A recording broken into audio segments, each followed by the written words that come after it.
Ei wen hin som panga ni a tilai hian ki mai te phura motor lian accident a he atlan liam fel deuh chau ni a chuan ei PWD na kan thil phun te kha cross phun ti mai tang bul chi a kha ni a ei khi cross kha ni a gan la lang lok nga tan liam fel deuh chau ni a halak ka han cover lok kan tum don ani hei vai ot a concrete chak cross phun kha hei asu bung cheveka hian a motor hi chu a liam thla ani hi vai chu vai motor mo vai motor ania hi mai te purun te hei chamring we melamin ang maza thi an lo char chu sak to a chuan a mi hring kan la chu lo mo mi hring poi la lak chu lo ani a ai gan han boi lok ani ti chin kha kan cover ri ni sela hei sela ya structure kan siam kha su lovin su lo chi a chaka lei vung pong kha lei chun vung pong kha a su liam chawa hei ti hian cross kha a subung vek bok ani hei kan la a ti hian khuma cham lok hei a cross in ha na khani a ti hian hei tuaning an ku thabem mem thini angai hian setiak ani vai motor bok ani khel tu le ngai thatu te voin hi November ni som panga kumsang ni somni pathum ni lai ni ani a tuna hian pu si vanal liana chamring khuwa kan beme ka ani hi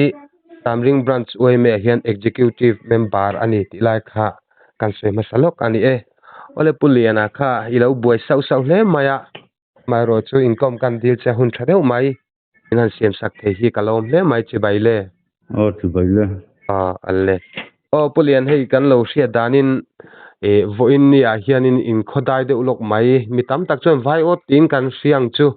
ata khanin lir thei che sual an le a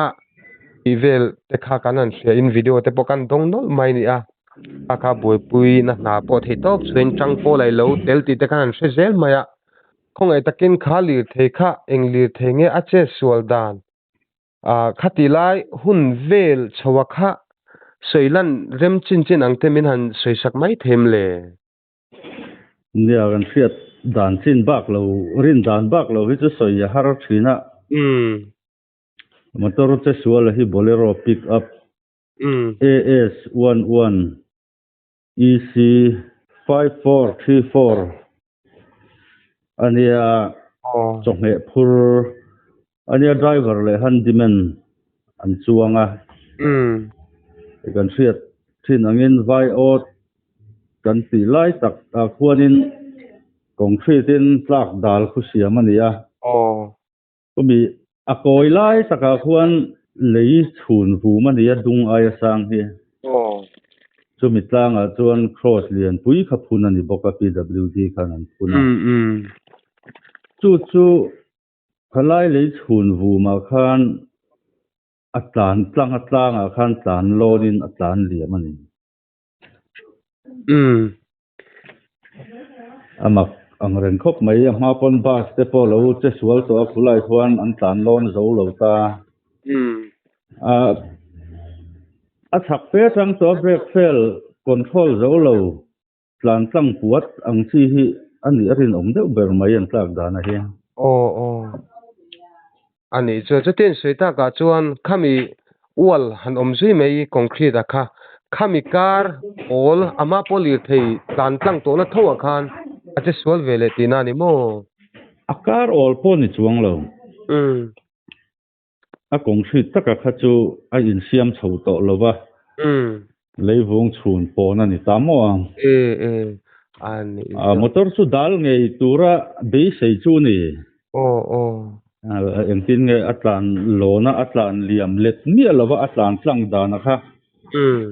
khami tlang ponga khan cross phunania foundation te pokha kong hrit ania khang te pokhan enge moti chuan tan ve a le thak mai om tak te chu kan tiamo se cross te pokha suchi a tlang thata tho khania chuan handimen hi chu al nawak lova driver hi thu ta a hmun thlen ma deuh khan an zuk la chuaka tlawmngai te khan chuan ZMC lam Falcon lam pangpan pui ania a chaw ang reng khop maya a thi ang ya damang tivel kan in rin siak vel ani a chan chin chu tun thleng chon gan la fetalowa ti chuanin daring zat vel tak nge an che sual hun khan nia in hriata daring zat vel ange khotlang khan in han hriat le o an che sual hi kan han rin zon dan vela chuan dar riat bor vel ni tura kan ngai ani chu ti chuanin kha tampuin an hain an thoka kha in soitak angin handimen chu anawak lo deuh khan an langa enge kha mi te kha an khuwa an ming khating lai kha mizo nge namdang khating lai te po cheng zo ke min sei sak them le nia vai ania baga lam mi ni tura kan ngaya tiang han buai luai hi chuan an hing ti te enge mo hi police lam kutani dewa wang hian kan lo ngai ven chi alem lova thil dang buai pui hian lo buai to thina wang hian khalam pangkha e ma hi chuan engma hriat ka nei lowatin a tir lama ka thleng thalowa a top lam panga zuk thleng thave chau kha kan ya kai phei chu thil ka se tam lo ang reng khop mai ka zuk thlen thak hi chuan an chawhme phur te pawh kha sial suk lam le cham ring lam te khan konga an lo da chhuaka driver a pawh khan lo zon chhuak mek a kong an ron thlen tho chi kha ka zuk nang ani maya ani chu ti chuanin kapu engtin nge khami driver a kha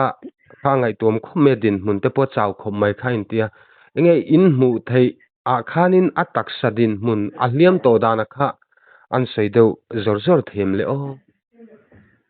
nia hmuna zuk la chuak tu te tong kam ma kha chuan alu vel pawh kha hliam na sa ang reng an tia a pang ti dang a kha chu enge a din hmun kan hrelo an ron zon tho kha chu kan thek ve thuaka a ngoi deuh char a che chang lowa a thok kha no tu amang deuh hian han thok har sa ang khana oma a room pe lo azoi nguai ani ber mai enge hetia pon lam han mua khan mu shom khopati sen chuak na sa ru tliak khateng chi kha chu om chi lem lo nge a om chi lem lo tura ka ngaya khalama kha kan zuk buai pui chi lem lo wa khi sen han kai hiang huang ang chi te kha chu om wak pon ka selo ka hu thei china chuan ti chuanin alir the kha ponga tang khan metar eng zat vel bor nge a lum tha in rin deu khulai khu te chi a hi om lova metar eng zat nge niang za chu chuanga nga khu mi kor kha zuk kan an tia heu kor le lama a motor chu ai so phei an tian a mun kha a zuk hlat thama wang khan kan zuk thleng phave lem lo ke ni ang kha chuan ani chuni hlaviu do ni chu voi khat kha trak le thut mai kha a hmuna khang ka zuk kal chil ve to a thui thlaviu mai khan kan sia khata nungdama lak chhu turan omjok po chu aro puijok letling hle mai te pon kan hre ve a ti chuanin kha tampuina hna in han thoka enge an ma ni kha khoi hmuna chawhme kha da tur nge an ni hrim le chu po chu ka hrelowa atlang pui thui chuan lung lei ti lampang so an thleng tlang pui a heng ho hian kong la ka pek zeu nen hian lung lei sa chu an va pan deuh tlang pui ni hi chuan ka hria chu po chu engma san nin zo han siat chian na po kha kan nei ta lem lo ani chu olengai thatu te hei puliana kan biak khi han san thelo om zo zo khalai khan sia thiam kan dila hei kan suai tu obi dang te meeting in an lo buai box sia puliana hian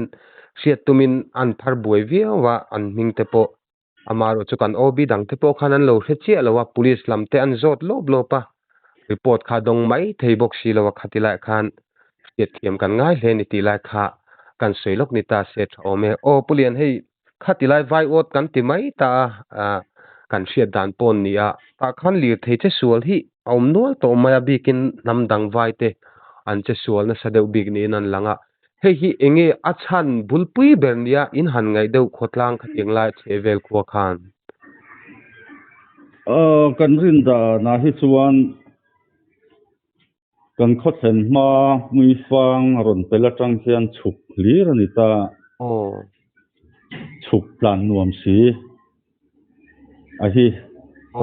helai a hian agiar hi kan mang lian lo tlang pui em mani o kan tia khulai vai o chuk thla vela break lo sa to si chuk ul thut sia khon break hian a zo lo hi break fail kan tiang hian an che sual ta ni ber hian kan rin dan kan hriat dan chu ani deuh tlang pui mai ani ta khanin pulian i hemi che sual to ho hi khotlang throi tu te chan thei ang in zir chian kan ring dewa a tum tam khalai kong lo zo to thin nge ni a ni vak lowa hei hoi ni khathang kalna van doina tok ta hi ni deuh tlang puin hriat kong chin shelu tuk lo deuh ang nia han zir chian lu tuk chu kan nei lova amai ro chu accident ho wa hi voi khat kal na te pon oma voi tam tak local thin to te po hi an ni thau mai an sim khur tok lo thin deuh hleka hei an ma ni vai thau in ti mi zo deuh ho po hian accident na huna an ron kal hian vai ho chun mol lu tuka diesel an rena kong chuka diar te nan tlan vak zela chu vain accident thin lom te hi an ti ve mai thin amo chu ke mani rin dan dewa po hi nia in break fail hrim van duai te chu a om ve tho bok anga kun tumpo hi break fail a chuan in han pu deuh ber tina chun nia amu hil te ani ngot lo chuan break fail om zia chu ni khutiang khopatlan lona han tlan tlang thei kha chu a chak hiau tura ka ngai nia tumia silo han dok tlang zok tur kha chuan in ai tlan lon tum te la kan tlan lon lawang ani chu ni chu tlan pa ngai in mo ka se thia me ti chuan in kha seitak angin thei top chen champuina na te thokin bungrua han lak chua chome eng ilo te khenan tia daring zat vela nge hemi champuina na hi in han tho fel thei nia nin hriat le nu khoi kakal tlaya nu khoi a khan ka changa dar som chu pel to ang ka ho chho khan som le chan ve som pakhat don ani to ang a zual pui a kha chu an ho rem to a nu khoi deuh han om khomuang satia mai deuh kan ni chu ke mani ho kha chu ani chu ole hei puliana in khodai luk mai akha lir the che solna an thlenga ta chuan report siam kan du sia kan in bia boi chungin hun rem chang thatak min an siam sakhi kalom hle maya ti chom pulian hemi van du na thleng fo emo a thil danga te poni ta sila enge kanin so ba ka khan han ngai pui mo deuh thu khana ta na han man duang chi te kha inem le nia hemi lai hi a buai thak ang ren khop maya a kong sang te chon kan han dap thina kong te po khu kan han lai zau tira chuan atlak dal te po PWD lamin ti chuan thei to chuin han siam boka amai ro chu tlan liam hi chu awanga accident han chu ti te hi chu om ve de reng khowa kumi konga khu aya zal de khu chuanin hel kual dan khu chu omin gan siam mo chumi han ti tura ro chuanin sum le pai ro chu sen tam chu ngai via wanga khomi chho lu tu khu chu han hel kwal de wilang chuan tu na kan buai na tam tak hi chu kan tum pel chu kan dei se ati dan kong hi chu suma chuan ti thei a chuan kan ngai hau tak de wanga ani chuni e heta hen lir thei che sual kan nga ta viau maya chuwang chuan kan thil ti thei zo kan thu nei tu te po hian han ngai sakrang se chu thil du om tak ni in kan hriai thu sei kha kan thop viau bani ole puliana in ko dialog vai ota lir thei che sual chung changa in kom na hun thatak nin pe a e chunga kalom tak zete ni se po ko lo me ole